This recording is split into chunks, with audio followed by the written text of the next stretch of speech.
이 오후 시간에도 함께 하신 우리 성도님들 위해 하나님의 크신 은혜가 함께 하시길 주의 이름으로 축복합니다.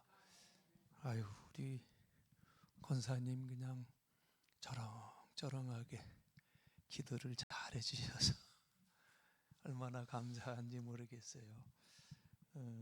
참 감사합니다. 추석이 아직 한 주가 더 남았는데 교회는 추석 분위기인 것 같아 벌써. 그죠?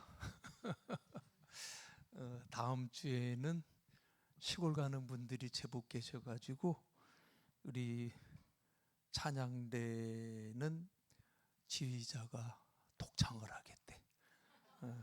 참 우리 교회는 참 그 은혜롭다고 그래야 되나.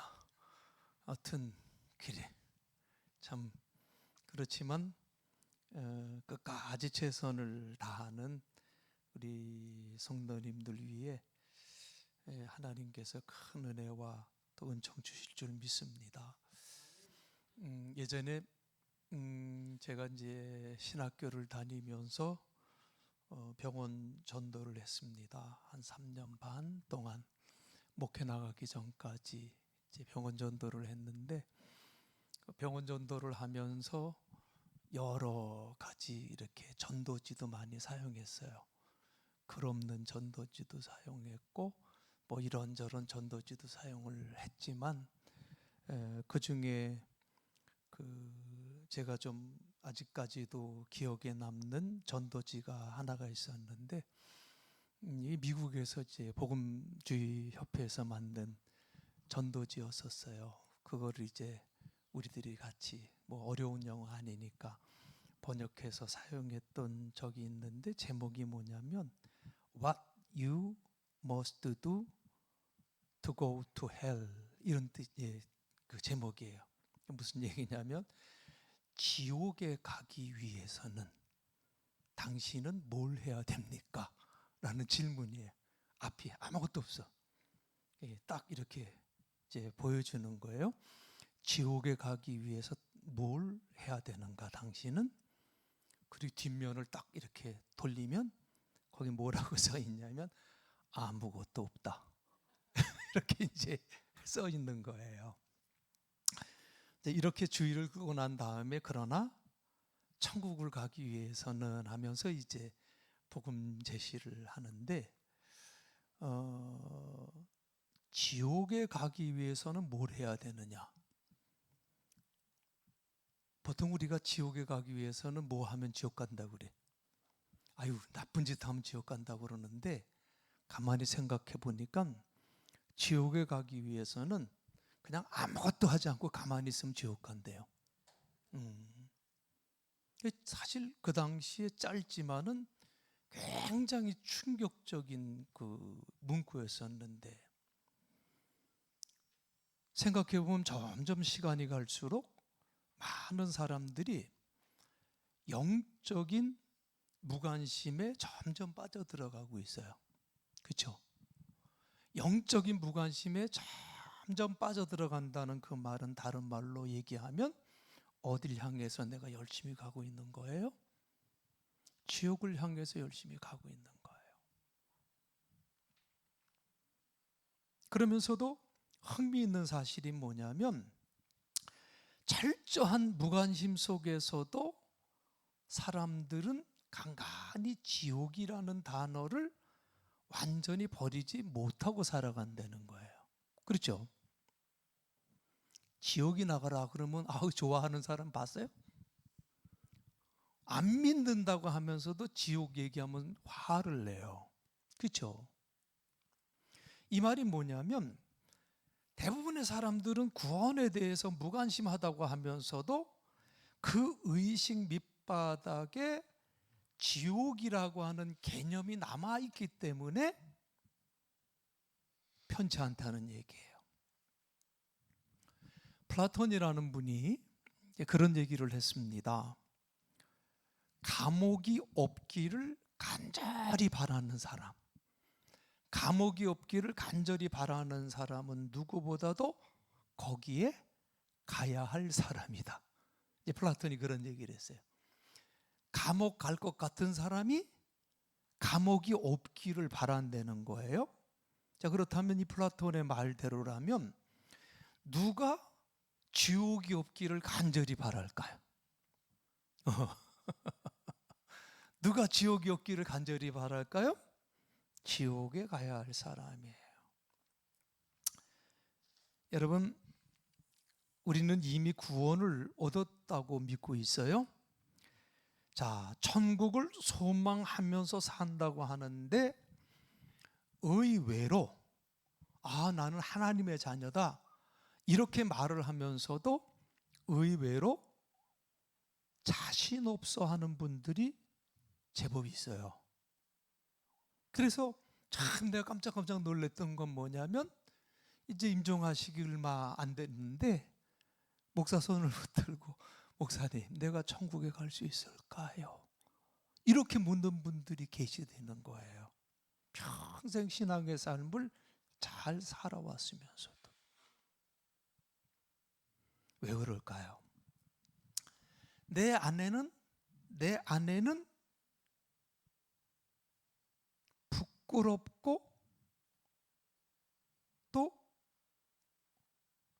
자기가 생각해도 그렇게 온전하지 못한 부분들이 남아있다고 생각하기 때문이에요. 신앙인이라고 하지만 관심이 잘못되어 있어서 그 결과를 장담하지 못할 만큼 우리 신앙이 제대로 서 있지 못하면 이런 불안함에서 벗어날 수가 없다는 거지요. 심리학자들이 재미있는 그 얘기를 한 가지 하나가 있는데 사람들의 심리 상태를 점검하는 방법 가운데 이제 여러 가지 기법들이 있는데 그 중에 이제 그 사람의 대화 또는 연설이나 뭐 이렇게 말 그 속에서 일정한 길이의 문장에서 나라고 하는 그 단어를 얼마나 자주 쓰는가 하는 조사 방법이 있대요. 나라는 이 단어를 자주 쓰는 사람일수록 그 사람의 심리 상태는 건강하지 못하대. 내가 이러는 사람들이 있잖아. 응? 미국의 한 언어학자가 조사를 했는데요. 히틀러는 나라고 하는 단어를 쉬운 세 단어를 쓸 때마다 한 번씩 나라는 단어를 썼대요. 그리고 이제 무솔리니라고 하는 사람은 83 단어를 쓸 때마다 평균적으로 나라고 하는 단어를 썼대죠. 그리고 우리가 누가복음 12장에 보면 어리석은 부자가 나와요. 길지 않은 그 구절 속에 이 부자가 나라고 하는 말, 내가, 나라는 이 말을 거기서 6번이나 사용하는 것을 우리가 보게 돼요. 결국 자기 중심적인 관심이 결국에는 자기를 망하게 한다. 자기 중심적으로 살아가는 것이 결국은 그런 불안 속에서 살아갈 수밖에 없다는 거예요. 여러분, 나라고 하는 존재가 얼마나 불완전한 존재이며 얼마나 부족한 존재인지를 빨리 아는 것이 그게 지혜로운 거예요. 스스로 나라는 존재에게 맡겨두면 모든 것이 가능할 것 같지만 사실은 망하는 길이에요. 나만 생각하고 항상 자기 위주로 생각하고 행동하면 그 길은 망하는 길이다. 토마스 구름이라고 하는 분이 계세요. 미국 보스턴 칼리지 신학대학원에서 오랫동안 기독교 교육학을 가르친 이제 세계적인 석학인데 이분이 이제 3가지 유형의 자유를 얘기를 했어요. 3가지 유형의 자유인데 이 자유가 방임이 될 때에는 한 인간이 무너지고 만다 이렇게 얘기를 하면서 첫 번째는 이제 어떤 자유를 말했냐면 합리적 사유의 자유를 얘기했어요. 외적 자유. 두 번째는 선택의 자유. 그리고 세 번째는 행동 의지의 자유를 이렇게 얘기했는데, 이 합리적 사유의 자유라고 하는 것은 쉬운 말로 얘기하면 우리가 생각하는 자유예요. 그렇죠? 인간에게는 생각하는 자유가 있잖아요. 가장 인간의 기본적이고도 중심적인 자유가 이런 생각하는 자유예요. 내 자신만의 거예요. 그런데 그 생각의 자유를 어디까지 스스로에게 허용할 것이냐, 이거 굉장히 중요한 거죠. 만약에 계속 나를 어지럽히고 뒤따라다니는, 나를 자꾸 얽어매고 있는 과거가 있어. 그 과거의 그 기억들, 생각들이 악몽 같고 너무 억울해서 한으로 남아있고, 그리고 지금도 누군가를 내가 그 미워하는 끈을 놓지 못하고 있다면 내 생각은 자유로운 거요, 자유롭지 못한 거요? 자유롭지 못한 거예요. 응? 사실 걱정이라고 하는 건 불필요한 거라고 그랬잖아요. 그죠? 예수님도 내일 일은 내일 걱정하라고 그랬잖아요. 그렇죠? 그러니까 사실 걱정이라고 하는 것은 불필요한 것인데, 알면서도 우리 인간들은 매일 많은 근심과 걱정 속에서 살아가요. 그래서 걱정이 나를 확 붙들면 나타나는 현상이 있잖아요. 걱정이 확 나를 붙들면 뭐가 안 와요? 잠이 안 와. 그지요? 잠이 안 와. 몸도 해롭고 짜증도 나고, 이 백해무익한 것이 걱정이라고 알고는 있는데 걱정 안 하는 사람이 없어요. 아파서 병원에 가면 의사들이 제일 많이 하는 말이 뭐야? 뭐 받지 말래? 스트레스 받지 말래? 그거 알아요, 몰라요? 다 아는데 우리가 스트레스를 받아요. 그래서 몸도 편치가 않아요. 왜? 생각에서 자유하지 못하기 때문에. 응? 사람에게 주어진 소중한 생각의 근원이 되는 이 기능, 바로 이 이성이 자유롭지 못할 때 인간 참 괴로워요. 그리고 두 번째, 선택의 자유가 있다고 토마스 그룸이 얘기를 해요. 아마도 인간이 평생을 살아가면서 가장 많이 접하는 순간이 있다면 선택의 순간일 거예요. 짜장 먹을래? 짬뽕 먹을래? 그죠? 이런 데부터 시작을 해서 그렇게 서로 좀 잘 선택하면 좋은데, 그것 때문에 싸워가지고 아무것도 안 먹고 나오는 사람들도 있대요. 이런 작은 것서부터 선택하면서 우리가 살아가요. 정말 우리의 자유의지로 선택을 해야 할 때 얼마나 그 자유의지를 제대로 사용하느냐, 이거 굉장히 중요하잖아요. 그렇죠? 깨끗한 양심을 따르고 신앙을 따르고 하나님 앞에 부끄러움 없는 선택을 하느냐, 아니면 이권을 선택하고 세상 그 명예를 생각하고 혹은 우리의 마음을 붙들고 있는 잡스러운 생각에 따라 결정하느냐, 우리의 선택은 얼마나 자유로운 가운데 이루어지고 있는가, 이것도 우리가 사실은 깊이 생각해야 됩니다. 그리고 이제 그 토마스 고름이 마지막으로 행동 의지의 자유를 얘기했는데, 무엇을 하든지 그것은 내 자유예요. 하지만 그 행동에 따르는 책임은 반드시 져야 된다, 그 얘기죠. 그런데 행동을 하는 데 있어서 생각할 게 있어요. 우리가 어떤 행동을 하는데 부득이하게 제약을 받는 경우가 있어요. 물질적으로 또는 정치적으로 혹은 의롭지 못한 도덕성 때문에 이런 것들로 행동이 깨끗하지 못하고 과감하지 못할 때가 있어요. 이럴 때 안타까운 면도 있지만 실상 이런 행동 의지의 자유가 때로는 강제적으로 제한받아야 될 때도 있어요. 억지로라도. 행동 의지가 꺾여야 할 때가 있다는 말에 정말 하지 말아야 할 행동을 내 스스로 제어하지 못할 때 누군가가 나를 억지로 제지해 줄 필요도 있다는 거지요.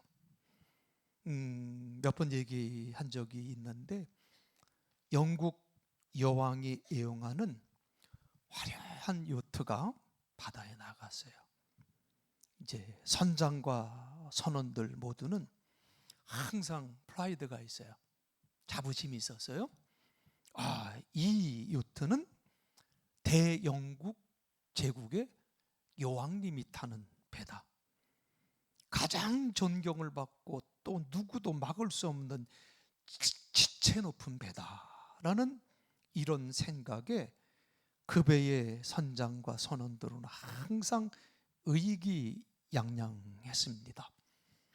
그런데 이제 안개가 어느 날 끼기 시작하고 앞이 뿌얘집니다.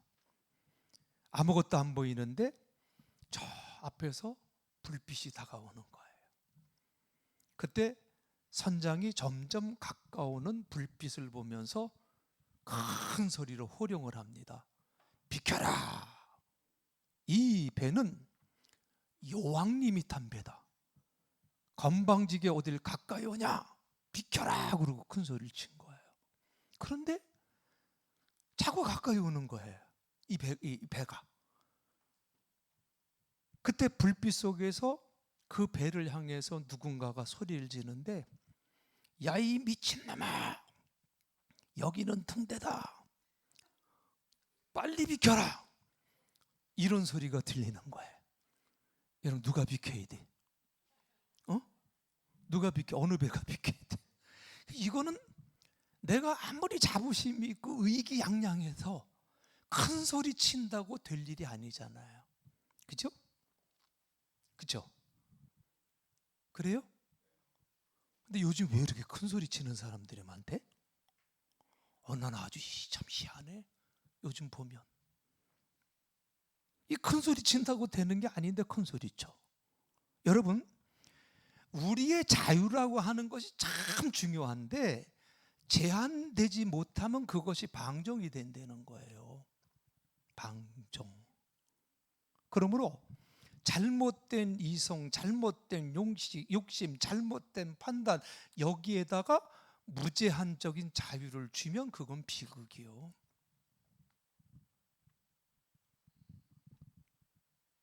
걱정이에요.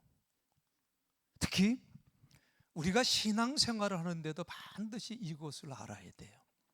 무엇을 생각하고 무엇을 선택하고 무엇을 행동하느냐는 내 자유이지만 하지만 어디에다 우선권을 두느냐 하는 것은 확실하게 제한되어야 될 부분이다 이 말이요. 응? 특별히 우리들은 신앙인들이잖아요. 신앙인들. 하나님 나라를 바라보고 그리스도 안에서 살아가는 특별한 존재들이에요. 어디에다 우선권을 두고 살아야 되고 그 자유의 제한권을 누구에게 두고 살아야 하는 것을 명확하게 정해놓고 살아야 할 사람들이 신앙인들이라는 거예요. 오늘 본문에서 주님은 우리에게 분명하게 말씀해 주셨어요.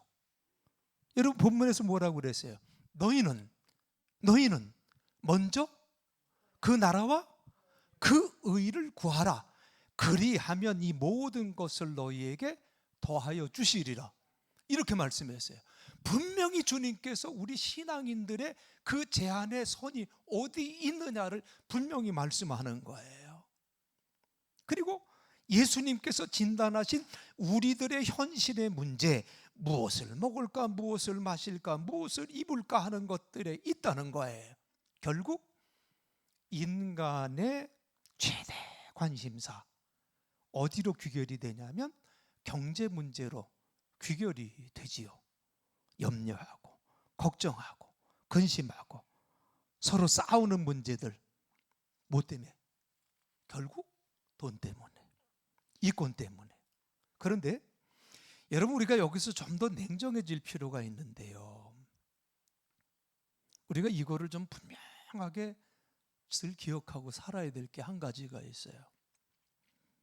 좀 냉정하게 생각해야 될 게 뭐냐면, 모든 문제의 그 이면에는, 모든 문제의 이면에는 양심의 문제가 있다는 거예요. 응?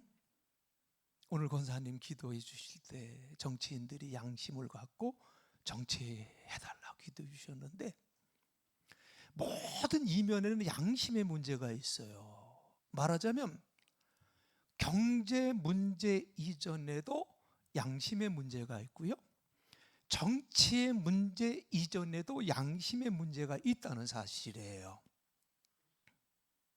생각해 보세요. 국가가 어려워져요. 또 국민들이 가난해져요. 대기업이 부도가 나고 하는 경제 위기가 왜 올까요? 난 우리나라가 이렇게 되지 않기를 저는 기도하고 있는데, 저 중남미나 우리보다 훨씬 잘 살던 나라들이 지금 아주 하등국가가 된 나라들이 중남미 많아요. 그 나라들이 왜 이렇게 되었느냐? 응?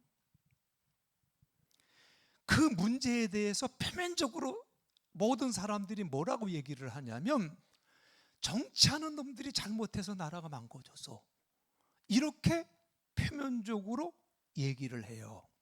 자, 그러면 여기서 우리가 한번 생각해 보자는 거예요. 정치를 잘못해서 나라가 망가져서, 그러면 왜 그 사람들이 정치를 잘못했을까? 왜 정치를 잘못했을까요? 몰라서요? 무식해서요? 아니요. 여러분, 여기에는 전 세계를 통틀어서 우리가 이건 불변하는 진리인데, 왜 정치를 못하느냐? 그건 양심의 문제예요. 그건 양심의 문제예요. 양심을 팔아먹고 양심이 병들었기 때문에 정치 못하는 거예요. 기술이 없는 게 아니요, 몰라서 그러는 게 아니요. 누가 그러대요? 우리나라에서 공부 제일 잘하는 애들이 일본으로 가는 데가 검찰이래. 그리고 이제 2번이 판사래. 그리고 3번이 의사, 이렇게 간대. 근데 정치하는 사람들 보면 검사한 사람, 판사한 사람들 많어. 우리나라의 초엘리트들이요. 그리고 옛날에 자기들이 했던 말들이 있어. 그런데 정치 세계에 발을 들여놓고 난 다음에 완전 딴 사람이 돼 있어. 나름대로의 자기가 얼마나 자부심이 있었던 사람들인데 딴소리들 하고 있어. 왜? 뭘 팔아먹었어요? 양심을 팔아먹기 때문에요. 오늘날 많은 사람들이 걱정하죠. 국힘은 태극기 부대에 잡혀있고, 민주당은 개딸들한테 잡혀있고, 그죠? 그들이 주장하는 거 들어주지 않으면 다음번 공천에서 공천받지 못할 것 같으니까 그냥 붙들려 있어요. 그러니 몰라서 그러는 건 아니다, 그 말이에요. 틀려먹은 양심 때문에 지금 이렇게 혼란스러워진다는 거예요. 자, 그런데 여기서 우리가 한 가지 더 묻자고요. 정치를 왜 못하느냐? 양심의 문제고. 그러면 왜 양심이라는 것이 잘못되어졌을까? 양심이라는 것은 또 다른 어떤 문제인가? 여러분, 이것은 도덕적인 문제예요. 이게 도덕적인 문제예요. 잘하겠다는 마음이 있고 큰 일을 이뤄보겠다는 야심도 있는데 기본적으로 도덕성을 잃어버렸다는 거예요. 여기서 빗나간다는 거지요. 자, 그러면 사실은 이 도덕성에서부터 출발이 되는 거예요. 이 도덕성이 잘못되면 양심도 삐뚤어지는 거고, 양심이 삐뚤어지면 그 다음에 어떻게 되든 나만 잘 되면 되는 거예요. 여러분, 이 인간의 도덕성의 뿌리가 어디에 있느냐? 이 굉장히 중요한 거예요. 인간의 도덕성의 뿌리, 여러분, 이 도덕성에 가장 영향을 미치는 것은 바로 그 사람의 종교예요. 신앙에서. 그래서 바른 종교가 없는 도덕성은 없어요. 바른 신앙이 없이 도덕성이 바로 설 수가 없어요. 그래서 여러분, 이 세상에서 가장 경계해야 될 사람이 누구냐면, 이단들은 두 번째 경계할 사람들이요.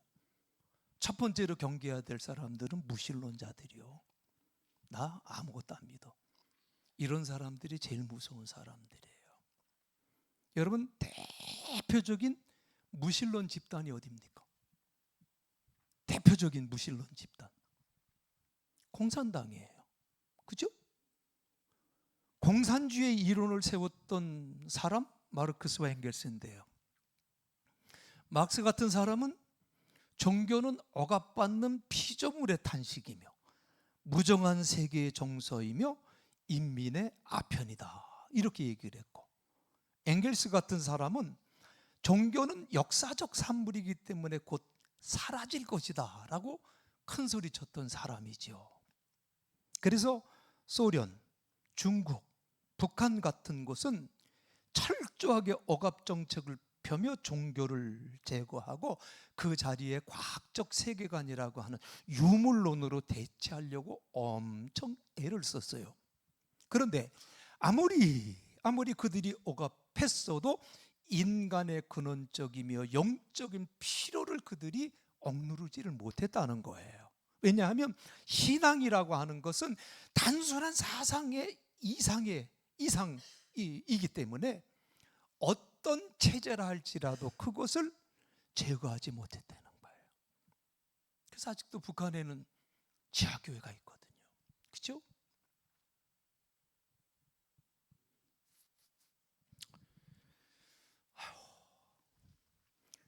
바른 신앙이 없이 도덕성이 바로 살 수 없다. 바른 신앙이 없이는 바른 도덕성이 설 수가 없다. 말씀을 드리려고 했는데 그냥 간단하게 얘기하지 못하고 여기까지 왔어요. 참, 여러분, 바른 신앙이 없으니까 바른 도덕성이 설 수가 없고, 그러니 공산당이라고 하는 게 제대로 인민들을 잘 살게 만드느냐? 아니잖아요. 공산당 치고 잘 사는 나라 봤어요? 공산당 안에 잘 사는 부류는 있어요. 그러나 공산당에서 잘 사는 백성들은 없어요. 우리나라, 전 세계적으로. 공산당의 그 말은 뭐냐면 다 같이 잘 살아보자는 게예요. 그게 공산당인데 계급도 없다고 자기들이 큰 소리 쳤었어. 그래서 서로를 부를 때 뭐라고 불러요? 동무. 이 동무라는 말이 제 어렸을 때까지는 썼어. 근데 그 이후부터는 못 쓰게 된 것 같아요. 전 참 지금도 잊어버리지 않는 노래가 있어. 동무들아 오너라 오너라. 기억나요?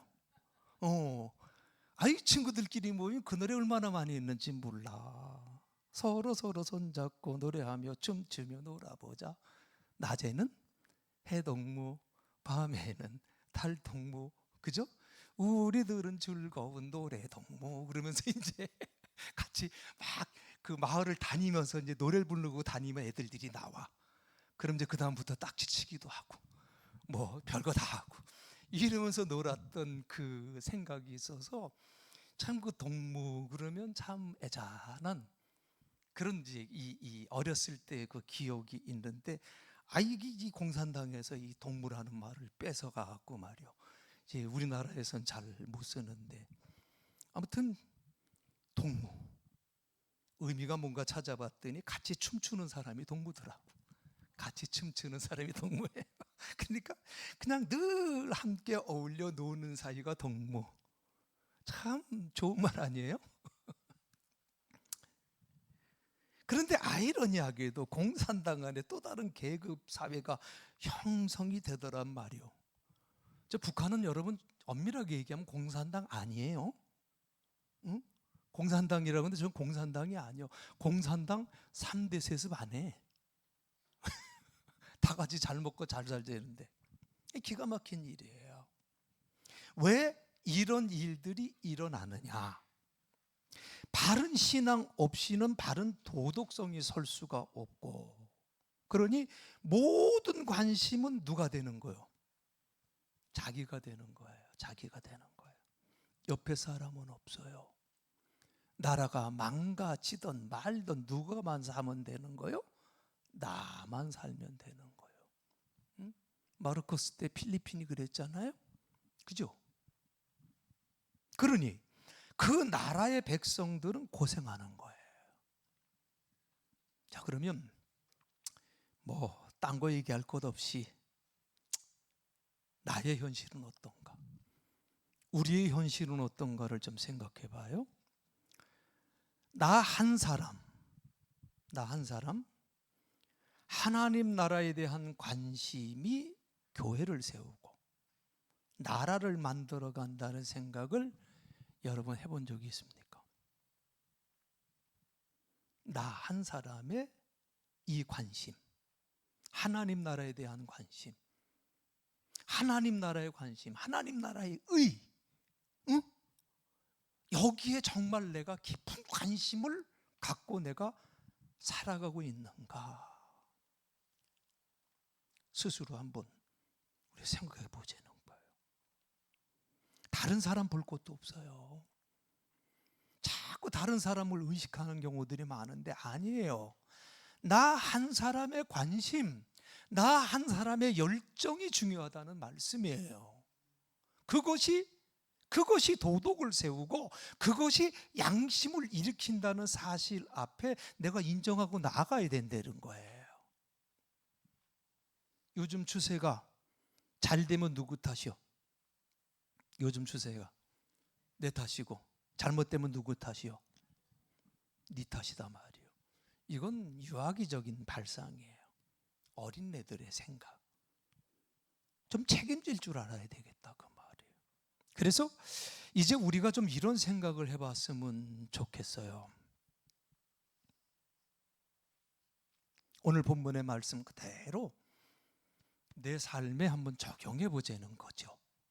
이 말씀 그대로를 내가 하나님의 나라와 하나님의 의 앞에 얼마나 떳떳한 삶을 내가 살아가고 있느냐.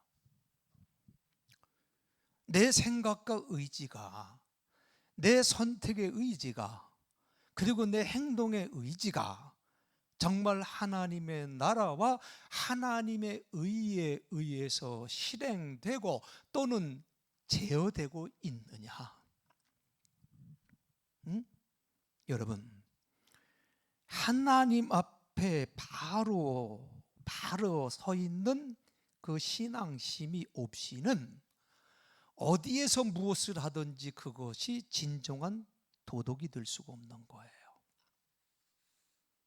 폴 틸릭이라고 하는 유명한 신학자가 그의 조직 신학 제1권 그리고 존재의 용기라고 하는 책에서, 이게 1951년 52년에 쓴 책인데 그 책에서 뭘 얘기하냐면 ultimate concern이라는 말을 써요. 궁극적 관심. 궁극적 관심. 이 궁극적 관심이라는 말을 쓰면서 이게 바로 종교다. 그렇게 얘기를 해요. 그리고 궁극적 관심에 붙잡혀 사는 것이 신앙이다. 이렇게 말을 합니다. 이 궁극적 관심이라는 이 단어가 사실은 이 폴 틸리의 신학적 체계 전체를 규정하는 핵심 개념이라고 할 수가 있는데 사실 우리에게도 이러한 궁극적인 관심이 있어야 돼. 응? 여러분, 나의 궁극적인 관심이 뭐냐? 폴 틸리라는 사람 이게 하나의 종교다라고까지도 얘기했는데 내가 지금 가지고 있는 궁극적 관심이 뭐냐? 이거를 우리가 바로 세워야 된다.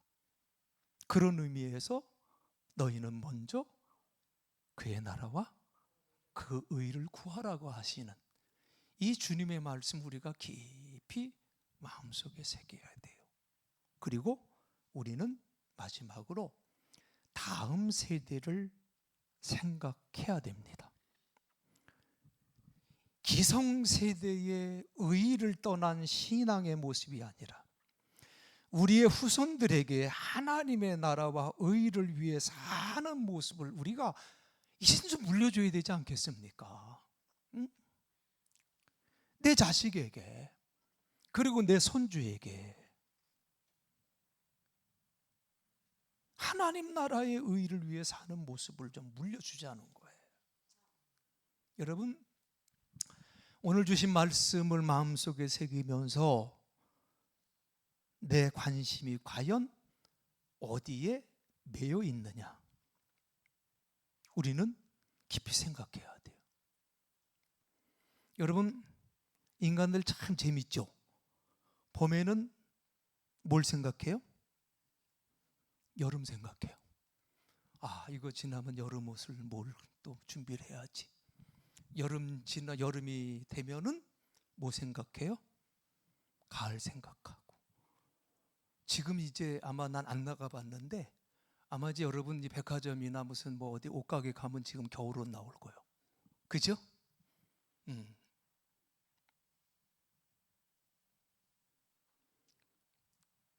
자, 그렇다면 우리의 신앙도 그 다음을 생각하고 좀 더 나아가서 궁극적인 일에 대한 관심을 우리가 좀 가져야 되지 않겠나.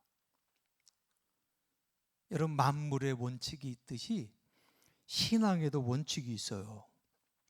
하나님의 나라와 그 의에 붙잡혀 살아갈 때 반드시 모든 것이 가능하다는 것이 그 원칙이고요.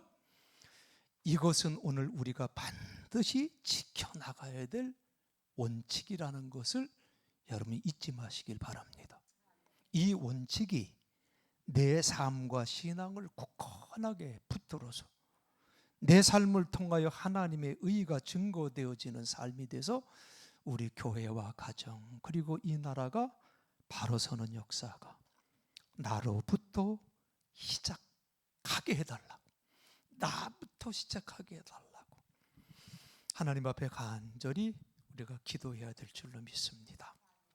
다 같이 찬송가 336장 하나님 앞에 부르시고 하나님의 나라와 그 의를 구하는 그 삶이 나의 궁극적인 관심이 되게 하시고 그 궁극적인 관심이 생명의 역사로 이어지게 주옵소서. 다 같이 통성으로 기도하는 시간 갖겠습니다. 336장 찬송하고 기도합니다.